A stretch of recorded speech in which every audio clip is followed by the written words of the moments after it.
আপনি গাড়ি চালিয়ে যাচ্ছেন, হঠাৎ সামনে থেকে বাধাপ্রাপ্ত হলেন এবং দুর্ঘটনার সম্মুখীন হলেন, কিন্তু ভাগ্যক্রমে রাস্তার পাশে থেকে দেয়ালের সাথে গাড়ি থামিয়ে আপনি জীবনে বেঁচে গেলেন। ঠিক বেঁচে যাওয়ার ওই মুহূর্তে আপনার অনুভূতিটি কেমন? আপনি নিশ্চয়ই প্রতিক্রিয়াশীল, আপনার মধ্যে অনুভূতিটি ব্যতিক্রমী। আমরা প্রতিনিয়ত আমাদের জীবন পরিচালনা করে থাকি, আমাদের বিশ্বাস, আমাদের অভ্যাস এবং আরো অনেক কিছুর বিনিময়, যা আমাদের একেবারে ব্যক্তিগত।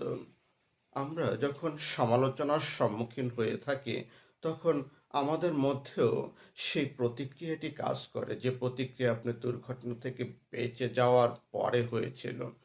এই সমালোচনাগুলো যখন আমরা সম্মুখীন হয়ে থাকি, এই সমালোচনাগুলো যখন আমাদের সামনে এসে থাকে, সেই সমালোচনার ভীতি আমাদের মধ্যে